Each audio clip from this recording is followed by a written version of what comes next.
ಅನೇಕ ಸಾರಿ ಕೆಲವು ಪುಸ್ತಕಗಳ ಮುನ್ನುಡಿಗಳನ್ನು ನೋಡಿದಾಗ ಇವರು ನಿಜವಾಗಿಯೂ ಪುಸ್ತಕವನ್ನ ಓದಿದ್ದಾರಾ ಅನ್ನುವಂಥ ಅನುಮಾನ ಬರುತ್ತೆ. 6 ವರ್ಷಗಳಿಂದ ಅತ್ಯಂತ ಹತ್ತಿರದಿಂದ ಡಾಕ್ಟರ್ ಪಿ ವಿ ನಾರಾಯಣ್ ಅವರನ್ನ ನೋಡಿ ಅರ್ಥ ಮಾಡಿಕೊಂಡ ರೀತಿಯಲ್ಲಿ ಅವರ ವ್ಯಕ್ತಿತ್ವ ನನಗೆ ಅಚ್ಚರಿಯನ್ನು ಉಂಟು ಮಾಡುವಂಥದ್ದು. ಅದಕ್ಕೆ ಕಾರಣ ಏನು ಅಂತ ಅಂದರೆ, 6 ವರ್ಷಗಳ ಹಿಂದೆ ನಾನು ಬಿ ಎಂ ಶ್ರೀ ಪ್ರತಿಷ್ಠಾನಕ್ಕೆ ಕಾರ್ಯಕಾರಿ ಸಮಿತಿಗೆ ಬಂದು ಆನಂತರ ಅವರ ಒತ್ತಾಯಕ್ಕೆ, ಪ್ರೀತಿಯ ಒತ್ತಾಯಕ್ಕೆ ಕಟ್ಟುಬಿದ್ದು ಅಧ್ಯಕ್ಷನಾದ ನಂತರದಲ್ಲಿ ನಮ್ಮ ಸಂಬಂಧಗಳು ಬೇರೆ ರೀತಿಯಾದವು. ಆದರೆ ಅದಕ್ಕಿಂತ ಮುಂಚೆ ಬೇರೆ ಬೇರೆ ಶಾಲಾ ಕಾಲೇಜುಗಳಲ್ಲಿ, ಸಂಘ ಸಂಸ್ಥೆಗಳಲ್ಲಿ, ಸರ್ಕಾರದ ಕಾರ್ಯಕ್ರಮಗಳ ವೇದಿಕೆಗಳಲ್ಲಿ ನಾನು ಮತ್ತು ಅವರು ಸೇರಿಕೊಳ್ತಿದ್ದೆವು. ಅದಕ್ಕಿಂತ ಮುಂಚೆ ಬೆಂಗಳೂರು ವಿಶ್ವವಿದ್ಯಾಲಯದ ಕನ್ನಡ ಉತ್ತರ ಪತ್ರಿಕೆಗಳ ಮೌಲ್ಯಮಾಪಕರಾಗಿ, ಪರಿಶೀಲಕರಾಗಿ ಅಲ್ಲಿ ಒಂದು 15-20 ದಿವಸಗಳ ಕಾಲ ಒಡನಾಟ ಇರ್ತಿತ್ತು, ಚರ್ಚೆ ಇರ್ತಿತ್ತು. ಅಲ್ಲಿ ಡಾಕ್ಟರ್ ಲಕ್ಷ್ಮೀನಾರಾಯಣ ಅವರು ಕೂಡ ಇರ್ತಿದ್ರು. ಈ 6 ವರ್ಷಗಳ ನಂತರದಲ್ಲಿ ಪಿ ವಿ ನಾರಾಯಣವ್ರ ಬಗ್ಗೆ ನನಗನ್ಸಿದ್ದು, ಎಷ್ಟೆಲ್ಲ ಚಟುವಟಿಕೆಗಳಲ್ಲಿ ಅವರು ನಿರಂತರವಾಗಿ ತಮ್ಮನ್ನು ತೊಡಗಿಸ್ಕೊತಾ ಇದ್ದಾರೆ. ಬಿ ಎಂ ಶ್ರೀ ಪ್ರತಿಷ್ಠಾನ ಈಗ ಯಾವ ಹಂತಕ್ಕೆ ಬಂದಿದೆಯೋ ಅದನ್ನು ರೂಪಿಸುವುದರಲ್ಲಿ, ಅದನ್ನು ಕಟ್ಟುವುದರಲ್ಲಿ ಅವರು ಹಾಕಿದ ಶ್ರಮ ಎಷ್ಟು ಅಗಾಧವಾದದ್ದು. ಹೊರಗಡೆ ಯಾವುದೇ ಕಾರ್ಯಕ್ರಮಗಳು ಅವರಿಗೆ ಇಷ್ಟವಾಗುವುದಾದರೆ ಆ ಕಾರ್ಯಕ್ರಮಗಳಿಗೆ ಒಪ್ಕೊಂಡು ಹೋಗ್ತಾ ಇದ್ರು.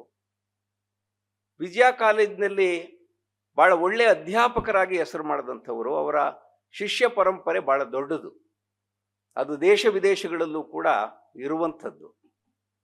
ಇದರ ಜೊತೆಗೆ ಕನ್ನಡ ಚಳುವಳಿಯಲ್ಲಿ ಕನ್ನಡ ಶಕ್ತಿ ಕೇಂದ್ರದ ಸಂಚಾಲಕರಾಗಿದ್ದರು, ಸಾಹಿತಿ ಕಲಾವಿದರ ಬಳಗದ ಸಂಚಾಲಕರಾಗಿದ್ದರು.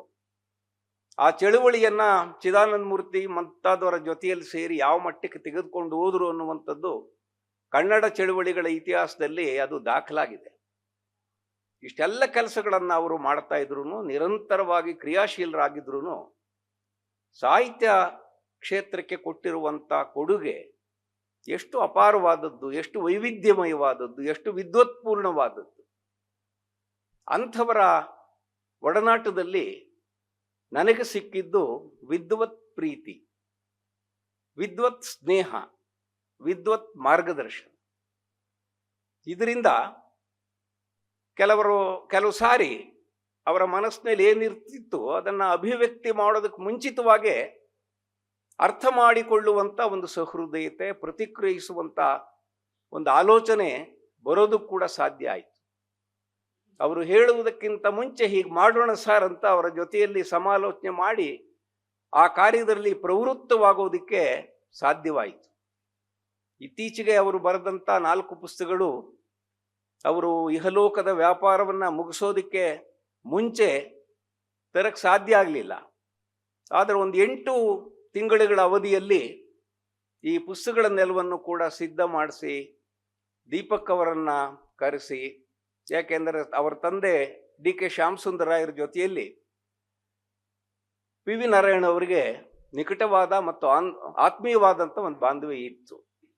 ಈ ಪುಸ್ತಕಗಳನ್ನು ಅವರೇ ಮಾಡಬೇಕು ಅನ್ನುವಂಥ ಆಸೆಯನ್ನು ಕೂಡ ಇಟ್ಕೊಂಡಿದ್ರು. ಅಂಥದ್ದೊಂದು ಆಸೆಯನ್ನು ನೆರವೇರಿಸೋದಕ್ಕೆ ಒತ್ತಾಸೆಯಾಗಿ ನಿಂತಂಥವರು ನಮ್ಮ ಕೋಶಾಧಿಕಾರಿಗಳಾದಂಥ ಚಂದ್ರಶೇಖರ್ ನಾದೂರ್ ಅವರು.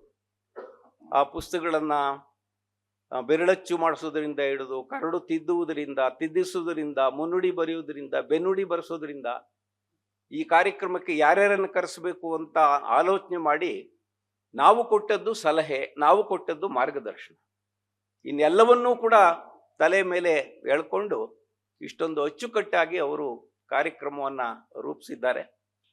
ಮುಂದಿನ ಸಂದರ್ಭದಲ್ಲಿ ಅವರ ವಿದ್ವತ್ಪೂರ್ಣವಾಗಿರುವಂಥ ಪುಸ್ತಕಗಳೇನಿವೆ ಆ ಪುಸ್ತಕಗಳಿಂದ ಮೊದಲುಗೊಂಡು ಸೃಜನಶೀಲವಾಗಿರುವಂಥ ಪುಸ್ತಕಗಳನ್ನು ಕೂಡ ಅವರು ಬರೆದಿದ್ದಾರೆ. ಅವುಗಳನ್ನು ಈಗ ಪರಿಚಯಿಸುವಂಥ ಕೆಲಸವನ್ನು, ಓದುಗರ ಕಡೆಗೆ ತಲುಪಿಸುವಂಥ ಕೆಲಸವನ್ನು ನಾವೆಲ್ಲರೂ ಕೂಡ ಮಾಡಬೇಕಾಗಿದೆ. ಜನ ಬದುಕಲೆಂದು ಕಾವ್ಯಮಂ ಬರೆದೆ ಅಂತ ರಾಘವಾಂಕ ಹೇಳಿ ಭಾಳ ವರ್ಷಗಳಾಗೋಯ್ತು. ಆದ್ರೀಗ PVN ಬರೀತಾ ಇರುವಂಥದ್ದು ಜನರಿಗೆ ತಲುಪಬೇಕು, ಜನರಿಗೆ ಓದಬೇಕು, ಜನರು ಓದಲಿ ಅನ್ನುವಂಥ ಕಾರಣಕ್ಕೆ ಬರೆಯುತ್ತಿದ್ದೇನೆ ಅನ್ನುವಂಥ ಸಂಕಲ್ಪವನ್ನು ಅವರೇ ಮಾಡಿಕೊಂಡು, ನಾವು ಅಷ್ಟೊಂದು ಸುಲಭವಾಗಿ ಅರ್ಥ ಮಾಡ್ಕೊಳಕ್ಕಾಗದೇ ಇದ್ರೂ ಇಂಥ ಪುಸ್ತಕಗಳ ಕಡೆಗೂ ಕೂಡ ನಾವು ನಮ್ಮ ನೋಟವನ್ನು ಹಾಯಿಸಬೇಕಾಗಿದೆ, ಅದನ್ನು ಅರ್ಥ ಮಾಡ್ಕೋಬೇಕಾಗಿದೆ. ನಾವು ಅರ್ಥ ಮಾಡಿಕೊಂಡಿದ್ದನ್ನು ನಾಳೆ ಸಹೃದಯರ ಜೊತೆಯಲ್ಲಿ ಹಂಚಿಕೊಳ್ಬೇಕಾಗಿದೆ. ಈ ಎಲ್ಲ ಆಲೋಚನೆಯನ್ನು ಕೂಡ ಅವರು ಮಾಡಿದರು ಅಂತ ಕಾಣಿಸ್ತದೆ. ಆದ್ರಿಂದಲೇ ತತ್ವೋಪಪ್ಲವ ಸಿಂಹದಂಥ ಒಂದು ಪುಸ್ತಕವನ್ನು ವಿಶ್ಲೇಷಣೆ ಮಾಡುವಂಥ ಸಂದರ್ಭದಲ್ಲಿ ಪ್ರೊಫೆಸರ್ G. ರಾಮಕೃಷ್ಣ ಅವರು ಏನೇನನ್ನ ಹೇಳಿದ್ರು ಅದೆಲ್ಲವನ್ನೂ ಕೂಡ ನನ್ನ ತಲೆ ಒಳಗಡೆ ಒಂದು ರೀತಿಯಲ್ಲಿ ಗಿರಿಕಿ ಹೊಡಿತಾ ಇದೆ. ಕೊನೆಗೆ ಅವರು ಹೇಳಿದ್ದು, ಯಾವುದೋ ಒಂದು ಪುಸ್ತಕಕ್ಕೆ ಮುನ್ನುಡಿ ಬರೆದಿದ್ದೀನಿ ಅಂತ ಅಂದರೆ, ಬೆನ್ನುಡಿ ಬರೆದಿದ್ದೀನಿ ಅಂತ ಅಂದರೆ, ಆ ಪುಸ್ತಕವನ್ನು ನಾನು ಇಡಿಯಾಗಿ ಓದಿದ್ದೀನಿ ಅಂತಾಗಲಿ, ಓದಿ ಅರ್ಥ ಮಾಡಿಕೊಳ್ಳುವುದು ಮುಖ್ಯ. ಅನೇಕ ಸಾರಿ ಕೆಲವು ಪುಸ್ತಕಗಳ ಮುನ್ನುಡಿಗಳನ್ನು ನೋಡಿದಾಗ ಇವರು ನಿಜವಾಗಿಯೂ ಪುಸ್ತಕವನ್ನು ಓದಿದ್ದಾರಾ ಅನ್ನುವಂಥ ಅನುಮಾನ ಬರ್ತದೆ.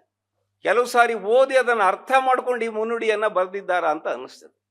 ಕೆಲವು ಖ್ಯಾತನಾಮರಾಗಿರುವಂಥ ಸಾಹಿತಿಗಳಂತೂ ಅವರ ಸ್ನೇಹಿತರು, ಆಪ್ತರು ಯಾರಾದರೂ ಮುನ್ನುಡಿ ಬೆನ್ನುಡಿ ಬರೆಯಕ್ಕೆ ಬಂದಾಗ ಅದೇನೋ 4 ಸಾಲು ಬರ್ಕೊಂಡು ಬಾ, ನಾನು ನನ್ನ ಸಹಿ ಹಾಕ್ತೀನಿ ಅಂತ ಹೇಳುವ ಹಂತದಲ್ಲಿ ಇವತ್ತು ಮುನ್ನುಡಿಗಳಿವೆ.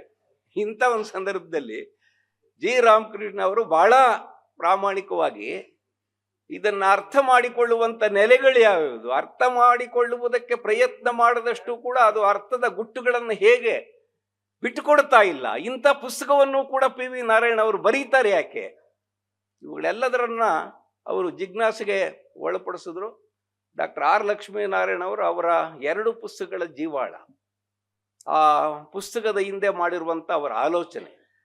ಇನ್ನು ಖಲೀಲ್ ಗಿಬ್ರಾನ್ನ ಪುಸ್ತಕವನ್ನು PV ನಾರಾಯಣ ಅವರು ಬರೆಯೋದಕ್ಕೆ ಕಾರಣವಾದಂಥ ಒಂದು ಹಿನ್ನೆಲೆ ಏನಿರ್ಬೋದು ಅನ್ನುವಂಥ ಒಂದು ಚಿಂತನೆಯನ್ನು ರಘುನಾಥ್ ಅವರು ಮಾಡಿದ್ದಾರೆ. ಇವರೆಲ್ಲರೂ ಕೂಡ ಈ ಪುಸ್ತಕಗಳಿಗೆ ನ್ಯಾಯವನ್ನು ದೊರಕಿಸಿಕೊಡುವಂತಹ, ಆ ಪುಸ್ತಕದಲ್ಲಿ ಏನಿದೆ ಅನ್ನುವಂಥದ್ದನ್ನು ತಿಳಿಯಪಡಿಸುವ, ನಮ್ಮ ಜೊತೆಯಲ್ಲಿ ಹಂಚಿಕೊಳ್ಳುವಂಥ ಕೆಲಸವನ್ನು ಮಾಡಿದ್ದಾರೆ.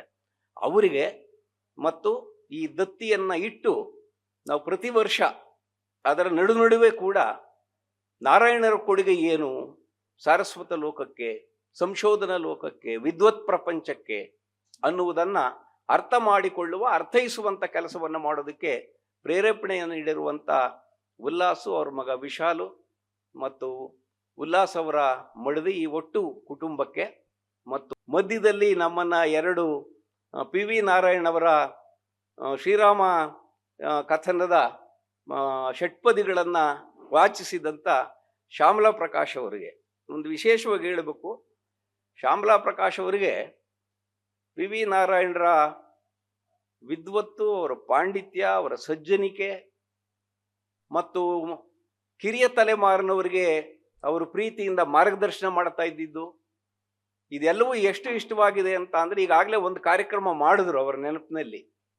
ಇನ್ನೊಂದು ಕಾರ್ಯಕ್ರಮವನ್ನು ವಿಶಿಷ್ಟವಾಗಿ ಮಾಡಬೇಕು, ಅದರಲ್ಲಿ ಉಪನ್ಯಾಸವೂ ಇರಬೇಕು, ಗಮಕವೂ ಇರಬೇಕು, ಹಾಡು ಇರಬೇಕು, ಇತ್ಯಾದಿಗಳನ್ನೆಲ್ಲವನ್ನೂ ಕೂಡ ಒಳಗೊಳ್ಳುವ ಒಂದು ಕಾರ್ಯಕ್ರಮವನ್ನು ಮಾಡಬೇಕು ಅಂತ ಅದಕ್ಕೆ ಫೆಬ್ರವರಿ 22 ದಿನಾಂಕವನ್ನು ಕೂಡ ಗೊತ್ತು ಮಾಡಿದ್ದಾರೆ. ಮುಂದೆ ಅವರು ಆಹ್ವಾನ ಪತ್ರಿಕೆ ಇತ್ಯಾದಿಗಳನ್ನೆಲ್ಲ ಮಾಡ್ತಾರೆ, ಅದಕ್ಕೆ ಬೇಕಾದಂಥ ಸಿದ್ಧತೆಗಳು ಮಾಡ್ತಾ ಇದ್ದಾರೆ. ಇವತ್ತು ಬಂದಂತೆಯೇ ಆ ದಿನವೂ ಕೂಡ ನೀವು ಬಂದು PV ನಾರಾಯಣರವರ ಸಂಸ್ಮರಣೆಯಲ್ಲಿ ಪಾಲ್ಗೊಳ್ಳಬೇಕು ಅಂತ ವಿನಂತಿ ಮಾಡಿಕೊಂಡು ನನ್ನ ಮಾತುಗಳನ್ನು ಮುಗಿಸ್ತೇನೆ. ನಮಸ್ಕಾರ.